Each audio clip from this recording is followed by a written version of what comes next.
নমস্কাৰ, এটা নতুন ভিডিঅ'লৈ স্বাগতম জনাইছোঁ। আজিৰ ভিডিঅ'ত আমি এনেকুৱা এটা স্কেমৰ বিষয়ে কথা পাতিম, যিটো স্কেমত নেকি মানুহৰ টকা ব্যৱহাৰ কৰি নহয়, বেংকৰ টকা ব্যৱহাৰ কৰি কিনে কৰা হৈছিল। যিটো স্কেমত নেকি ষ্টক মাৰ্কেটত পইচা ইনভেষ্ট কৰিম বুলি মানুহক মিছা আশা দি নহয়, সঁচাকৈয়ে ষ্টক মাৰ্কেটত পইচা ইনভেষ্ট কৰি কিনে কৰা হৈছিল। মই ক'ব গৈ আছোঁ ভাৰতৰ ইতিহাসৰ সকলোতকৈ ডাঙৰ ফাইনেন্সিয়েল স্কেমটোৰ কথা, যিটো হৈছে নেকি স্কেম 1992 বা হাৰ্চেট মেটা স্কেম। আজিৰ ভিডিঅ'টি চোৱাৰ পিছত আপুনি গম পাব যে কেনেকৈ ধনী হোৱাৰ সপোন দেখি থকা এজন আমাৰ দৰে মধ্যবিত্ত পৰিয়ালৰ ল'ৰাই এটা সময়ত গৈ সঁচাকৈয়ে ভাৰতৰ নাম্বাৰ 1 টেক্স পেয়াৰ হৈছিলগৈ।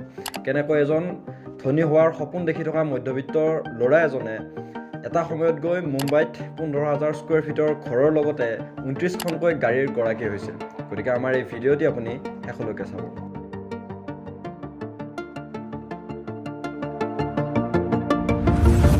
1954 চন গুজৰাটৰ মধ্যবিত্ত পৰিয়াল এটাত হৰ্ষদ শান্তিলাল মেহতা নামৰ ল'ৰাজনৰ জন্ম হয়। সৰুৰে পৰা হৰ্ষদৰ বহুত ধনী হোৱাৰ সপোন আছিল, যদিও ঘৰৰ অৱস্থা ইমান ভাল নোহোৱাৰ বাবে সি তাৰ নিজৰ সপোনবিলাক পূৰণ কৰিব পৰা নাছিল। কিন্তু সি কল্পনাও কৰিব পৰা নাছিল যে এটা সময়ত গৈ সি ভাৰতৰ নাম্বাৰ 1 টেক্স পেয়াৰ হ'বগৈ, আৰু তাৰ কেইবছৰমান পিছতেই সি ভাৰতৰ সকলোতকৈ ডাঙৰ ফাইনেন্সিয়েল স্কেমাৰজন হ'বগৈ। স্কুলীয়া শিক্ষা সি গুজৰাটতে শেষ কৰি কিনে হায়াৰ ষ্টাডি বা উচ্চ শিক্ষাৰ কাৰণে সি বম্বেলৈ যায়। বম্বেত সি লালা ৰাজপথ ৰায় নামৰ কলেজখনৰ পৰা BCom শেষ কৰে, আৰু BCom শেষ কৰাৰ পিছত সি 8-10 বছৰমান ধৰি কিনে বম্বেত বিভিন্ন ধৰণৰ কাম কৰা আৰম্ভ কৰে। 8-10 বছৰলৈকে সি কেতিয়াবা যদি চিমেণ্টৰ কোম্পানীত কাম কৰিছিল, কেতিয়াবা সি আকৌ হীৰা বেচিছিল। আৰু এনেকৈ এটা সময় আহিল যেতিয়া সি ষ্টক মাৰ্কেটৰ প্ৰতি আগ্ৰহী হ'ল। সি লাহে লাহে ষ্টক মাৰ্কেটৰ বিভিন্ন ধৰণৰ জ্ঞানবিলাক আহৰণ কৰিবলৈ আৰম্ভ কৰিলে। সেই সময়ত ষ্টক মাৰ্কেটত ইনভেষ্ট কৰিবৰ কাৰণে ঘৰতে বহি কৰিব পৰা যোৱা নাছিল, অৰ্থাৎ ইলেক্ট্ৰনিক ট্ৰেডিং ইন্ট্ৰডিউচ হোৱা নাছিল। সেই সময়ত ষ্টক মাৰ্কেটত পইচা ইনভেষ্ট কৰিবৰ কাৰণে বম্বে ষ্টক এক্সচেঞ্জত গৈ কিনে মেনুৱেলি শ্বেয়াৰবিলাক বেচা কিনা কৰিব লগা হৈছিল। অৱশ্যে সেই শ্বেয়াৰ বেচা কিনা কৰা ঠাইত যিকোনো বা সাধাৰণ মানুহ যোৱাৰ অনুমতি নাছিল, জবাৰ বা ব্ৰকাৰবিলাকহে যোৱাৰ অনুমতি আছিল। আৰু হৰ্ষদে শ্বেয়াৰ মাৰ্কেটত ইনভেষ্ট কৰিবৰ কাৰণে এজন জবাৰ বা এজন ব্ৰকাৰ হোৱাটো বহুত জৰুৰী আছিল। গতিকে সি বহুত অনুৰোধ কৰাৰ পিছত এজন ব্ৰকাৰৰ আণ্ডাৰত জবাৰ হিচাপে কাম লাভ কৰে, আৰু লাভ কৰাৰ পিছত সি শ্বেয়াৰ মাৰ্কেটত এজন জবাৰ হিচাপে তাৰ প্ৰথমটো খোজ আগবঢ়ায়।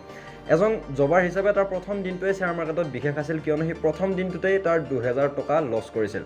কিন্তু এনেকৈয়ে সি এমাহমানৰ ভিতৰত তাৰ নিজৰ কৌশল এনেকুৱাকৈ উন্নত কৰিলে, এমাহৰ ভিতৰতে সি এজন দক্ষ জবাৰ হৈ পৰিল। লাহে লাহে হৰ্ষদে গম পালে যে ষ্টক মাৰ্কেটৰ পৰা বেছিকৈ উপাৰ্জন কৰিবলৈ কোম্পানীবিলাকৰ ভিতৰুৱা তথ্য আন ট্ৰেডাৰবিলাকতকৈ বেছিকৈ আৰু আন ট্ৰেডাৰবিলাকতকৈ আগতীয়াকৈ জানিব লাগিব। গতিকে সি এনেকুৱা কিছুমান ব্যক্তিৰ লগত সম্বন্ধ আৰম্ভ কৰি দিলে, যিবিলাকে নেকি তাক এটা কোম্পানীৰ ভিতৰুৱা তথ্যবিলাক দিব পাৰে, যাতে সি কোম্পানীটোৰ প্ৰডাকশ্যনটো বেছি হোৱাৰ লগে লগে সি শ্বেয়াৰটো কিনি থ'ব পাৰে, আৰু কোম্পানীৰ প্ৰডাকশ্যনটো কম হোৱাৰ আগে আগে সি শ্বেয়াৰখিনি বেছি দিব পাৰে। এনেকুৱা ধৰণে কোম্পানীৰ ভিতৰুৱা তথ্যৰ ওপৰত নিৰ্ভৰ কৰি কৰা ট্ৰেডিঙক ইনচাইডাৰ ট্ৰেডিং বোলা হয়, যিটো নেকি বৰ্তমান সময়ত ইললিগেল। আৰু লাহে লাহে সি ষ্টক মাৰ্কেটত এই ইনচাইডাৰ ট্ৰেডিঙৰ উপৰিও নতুন এটা কৌশল আৰম্ভ কৰিলে, যিটো আছিল নেকি পাম্প এণ্ড ডাম্প। এই কৌশলটোত হৰ্ষদে তাৰ লগৰবিলাকৰ সৈতে যিকোনো ধৰণৰ কিছুমান ল' ভলিউম, অৰ্থাৎ কম ডিমাণ্ড থকা শ্বেয়াৰ কিছুমান বাছি লৈছিল, আৰু সেই শ্বেয়াৰবিলাক সি নিজৰ লগবিলাকৰ সৈতে অলপ বেছি পৰিমাণে কিনি লৈছিল, আৰু যেতিয়াই সেই ষ্টকবিলাকৰ দাম বাঢ়ি যায় তেতিয়াই সি সেই শ্বেয়াৰবিলাক বেছি দিছিল। এই কৌশলটোৰ পৰাও হৰ্ষদ আৰু তাৰ লগৰবিলাকে বহুখিনি পইচা উপাৰ্জন কৰিলে। আৰু এনেকৈয়ে এদিন সেই দিনটো আহিল, যিটো দিনে নেকি হৰ্ষদক সম্পূৰ্ণৰূপে বৰবাদ কৰি দিলে। 1982 চনৰ 18 মাৰ্চৰ দিনা মাৰ্কেট সাধাৰণভাৱে খোল খালে, কিন্তু দিনৰ প্ৰায় 2 বজামানত মাৰ্কেট পূৰা ক্ৰেছ হ'ব ধৰিলে। বিশেষ কথা এইটো যে কণ্টিনিউৱাছলি একেৰাহে প্ৰফিট হৈ থকা হৰ্ষদৰ সিদিনাখন 10 লাখ টকাৰ লছ হ'ল। ব্ৰকাৰৰ পইচা ঘূৰাই দিবৰ কাৰণে সি তাৰ নিজৰ ঘনীয়েকৰ অলংকাৰ বেচিব লগা হ'ল। আগন্তুক কেইমাহমানলৈকে গোটেই ঘৰৰ খৰচ হৰ্ষদৰ ককায়েক অৰ্থাৎ অশ্বিনৰ ঘনীয়েকে উঠালে। কিন্তু এয়াই শেষ নহয়। 1982 চনৰ জুন মাহত হৰ্ষদ আৰু তাৰ ককায়েক অশ্বিনে মিলি এটা সিদ্ধান্ত ল'লে যে সিহঁতে আকৌ ষ্টক মাৰ্কেটত প্ৰৱেশ কৰিব। কিন্তু এইবাৰ সিহঁতে জবাৰ হিচাপে নহয়, এবাৰ সিহঁতে নিজৰ ষ্টক ব্ৰকিং ফাৰ্ম খুলিব আৰু মানুহক ষ্টক মাৰ্কেট কনচাল্টিং কৰিব। আৰু ঠিক তেনেকৈয়ে সিহঁতে নিজৰ গ্ৰ'মৰ নামৰ ষ্টক মাৰ্কেট কনচাল্টিং খুলি ল'লে। গ্ৰ'মৰ উদ্দেশ্য আছিল মানুহক পৰ্টফলিঅ' মেনেজমেণ্ট প্ৰদান কৰা আৰু মানুহৰ পৰা পইচা লৈ কিনে সেই মানুহক এটা মোটা ধনৰ অংক ঘূৰাই দিয়া। হৰ্ষদৰ ককায়েক অৰ্থাৎ অশ্বিনে 4 লাখ টকা তাৰ শহুৰেকৰ পৰা পাইছিল, আৰু এজন চিয়াৰ পৰা সিহঁতে 1 লাখ টকা পাইছিল। গতিকে এনেকুৱা ধৰণে সিহঁতে টকাবিলাক লৈ কিনে গ্ৰ'মৰৰ বিজনেছ আৰম্ভ কৰিলে। হাৰ্ছেডৰ এই সফলতা দেখি মাৰ্কেটৰ এজন পুৰণা খিলাৰী মনু মানেক সুখী হোৱা নাছিল। মনু মানেক আছিল মাৰ্কেটৰ এজন পুৰণা খিলাৰী। ষ্টক মাৰ্কেটৰ ভাষাত ক'ব গ'লে মনু আছিল এজন বেয়াৰ। অৰ্থাৎ যেতিয়াই শ্বেয়াৰবিলাকৰ প্ৰাইচ কমি যায়, অৰ্থাৎ মাৰ্কেটখন তললৈ যাই থাকে, তেতিয়াই এই মনুৰ নিচিনা বেয়াৰবিলাকৰ লাভ হয়। মনু মানেকে হাৰ্ছেডক বদনাম কৰিবলৈ বহুত দিনৰ পৰা চেষ্টা চলাই আছিল যদিও সেই সুবিধাটো পোৱা নাছিল। এটা সময় আহিল যেতিয়া নেকি মনুই হাৰ্ছেডক বদনাম কৰিবলৈ সেই সুবিধাটো পালে। সেই সময়ৰ বিত্তমন্ত্ৰী VP সিঙে বাজেটত এনেকুৱা কেইটামান সিদ্ধান্ত গ্ৰহণ কৰিলে যিকেইটাই নেকি শ্বেয়াৰ মাৰ্কেটখন গোটেই তললৈ নমাই দিলে। আৰু এই শ্বেয়াৰ মাৰ্কেট তললৈ নমাৰ সময়ত হাৰ্ছেডে স্পিক নামৰ এটা শ্বেয়াৰত ইনভেষ্ট কৰি থৈ দিছিল।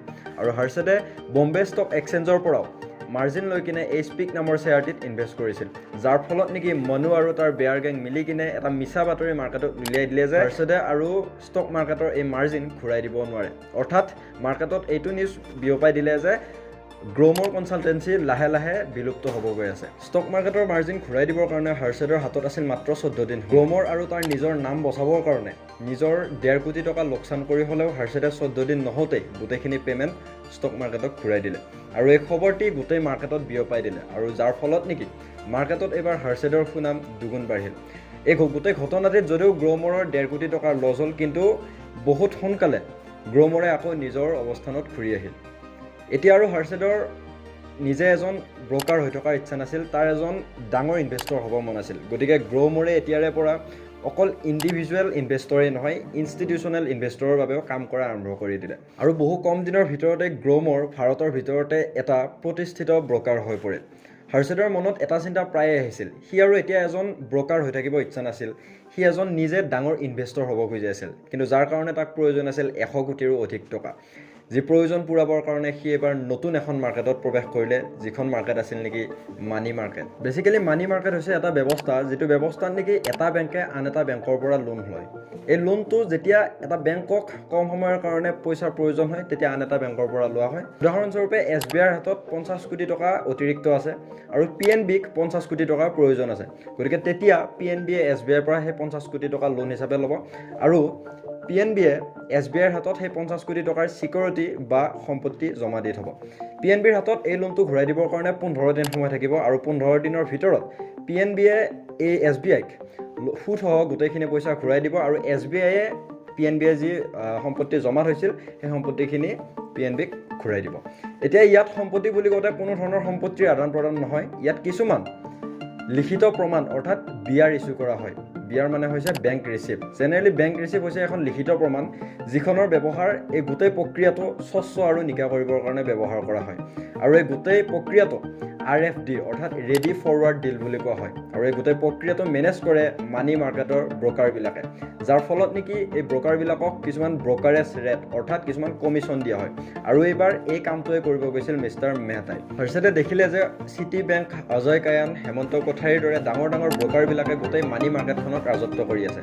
গতিকে সি এনেকুৱা কিছুমান বেংক বিচাৰি উলিয়ালে যিবিলাক বেংক নেকি এই গোটেইবিলাকৰ ৰাজত্বৰ বাহিৰত, আৰু সেই বেংকবিলাকক সি নিজৰ ব্ৰকিং ছাৰ্ভিচ অফাৰ কৰিলে, আৰু সেই বেংকবিলাকৰ লগত সি কাম কৰা আৰম্ভ কৰি দিলে।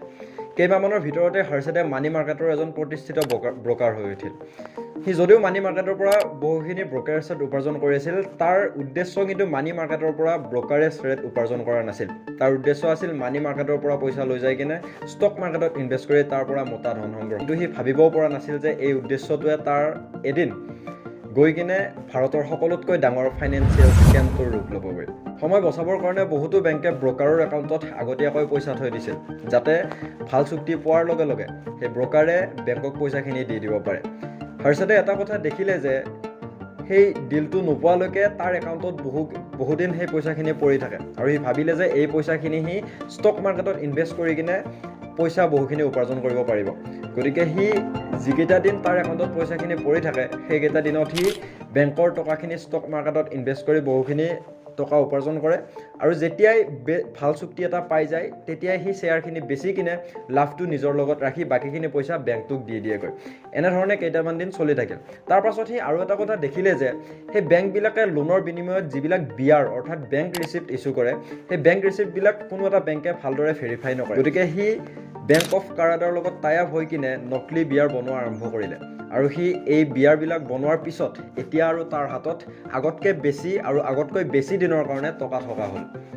1990 চনৰ পৰা 1992 চনলৈ সি এইবিলাক টকা ব্যৱহাৰ কৰি কিনে মাৰ্কেটখন পুৰা ওপৰত ৰাখি দিলে 1990 চনৰ মে মাহত যি সেন্সেক্স 800 পইণ্টত আছিল 1992 চনৰ এপ্ৰিল মাহত সেই সেন্সেক্স গৈ কিনে 4500 পইণ্ট পাইছিলগৈ অৰ্থাৎ 2 বছৰত পুৰা মাৰ্কেট 460% গ্ৰ' কৰিছিল এতিয়া আৰু হাৰ্চেডৰ হাতত মাৰ্কেটত ইনভেষ্ট কৰিবৰ কাৰণে পুৰা টকাৰ ভাণ্ডাৰ পৰিছিল গতিকে মনু মানে আৰু বেয়াৰ গেঙে মিলি কিনে মাৰ্কেটখন একেৰাহে যদিও তললৈ নিব চেষ্টা কৰি আছিল তথাপি কিন্তু এই বেয়াৰ গেংটো সফল হোৱা নাছিল হাৰ্চেডৰ ফেভাৰিট শ্বেয়াৰ যেনে এছিয়াৰৰ দাম 300ৰ পৰা 10,000 পাইছিলগৈ লগতে এপল' টায়াৰৰ দামো 10 গুণ বাঢ়িছিল পইচা পোৱাৰ লগে লগে হাৰ্চেডে বম্বেত এটা 15,000 square Fitr Levi's pant house লৈছিল আৰু লগতে 29খন কাৰ লৈছিল য'ত নেকি ইণ্ডিয়াৰ প্ৰথমখন ইম্পৰ্টেড লেক্সাছ কাৰো আছিল আৰু লগতে হাৰ্চেডে এটা নতুন নামো পাবলৈ সক্ষম হৈছিল যিটো আছিল নেকি দ্য বিগ বুল মাৰ্কেটত হাৰ্চেডৰ প্ৰভাৱ এনেকুৱাকৈ পৰিছিল যে সি যিটো শ্বেয়াৰতে হাত দিছিল সেইটো শ্বেয়াৰৰে দাম বাঢ়ি গৈছিল মিডিয়ায়ো হাৰ্চেডৰ লাইফটো বহুত বেছি কৰি দেখুৱাব আৰম্ভ কৰিছিল হাৰ্চেডক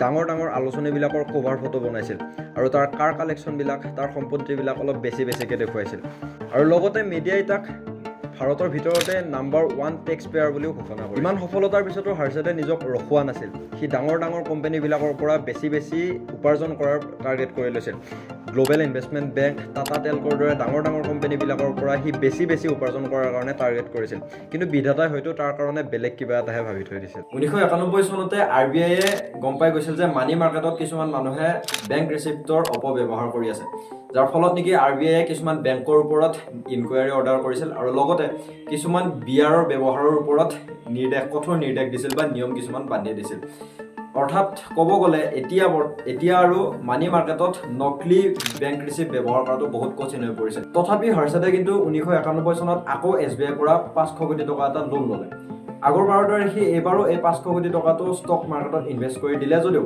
এইবাৰ সি কিন্তু বেলেগ বেংকৰ পৰা নকলি বেংক ৰিচিপ্ট আনি কিনে SBIক ঘূৰাই দিব নোৱাৰিলে যাৰ ফলত নেকি SBIৰ এজন কৰ্মচাৰী সীতাৰামানক পইচাৰ দি কিনে SBIৰ ৰেকৰ্ডটো নোহোৱা কৰিব দিলে 1992 চনৰ এপ্ৰিল মাহত যেনেকৈ হ'লেও SBIৰ চিনিয়ৰ অফিচাৰে এই 500 কোটি টকাৰ গেপটোৰ বিষয়ে গম পালে আৰু হাৰ্ষদ মেহতাক এই 500 কোটি টকাটো ৰিটাৰ্ণ কৰিবৰ কাৰণে ঘূৰাই দিবৰ কাৰণে প্ৰেছাৰ দিলে সেই সময়ত হাৰ্চেডৰ এই 500 কোটি টকাটো বহুতখিনি জৰুৰী আছিল যাতে সি মাৰ্কেটখন ওপৰত ৰাখিব পাৰে লগতে এইটোও জৰুৰী আছিল যাতে সি SBIক পইচাখিনি সোনকালে ঘূৰাই দিব পাৰে কিয়নো SBIয়ে যদি তাৰ ওপৰত কিবা এটা লিগেল একশ্যন লৈ লয় তেতিয়া গোটেই স্কেমটো হয়তো ওপৰলৈ আহিলহেঁতেন গতিকে হাৰ্চেডৰ ককায়েক অশ্বিনে তাক ছাজেষ্ট কৰিলে যে সি শ্বেয়াৰখিনি বেছি কিনে SBIক পইচাখিনি ৰিটাৰ্ণ কৰক কিন্তু হাৰ্চেডে এইটো কৰিব ৰাজি নাছিল যাতে সি কেপিটেল গেইন টেক্সৰ পৰা বাচি থাকে গতিকে সি SBIক অলপ সময় খুজিলে আৰু বেলেগ এটা বেংক NHBৰ পৰা পইচা লৈ কিনে SBIক গোটেই পইচাখিনি কিস্তি কৰি ঘূৰাই দিলে যদিও এতিয়ালৈকে বহুতখিনি দেৰি হৈ গৈছে দ্য টাইমছ অফ ইণ্ডিয়াৰ সাংবাদিক সুচেতা দালালে এই সকলো ঘটনা গম পাই কিনে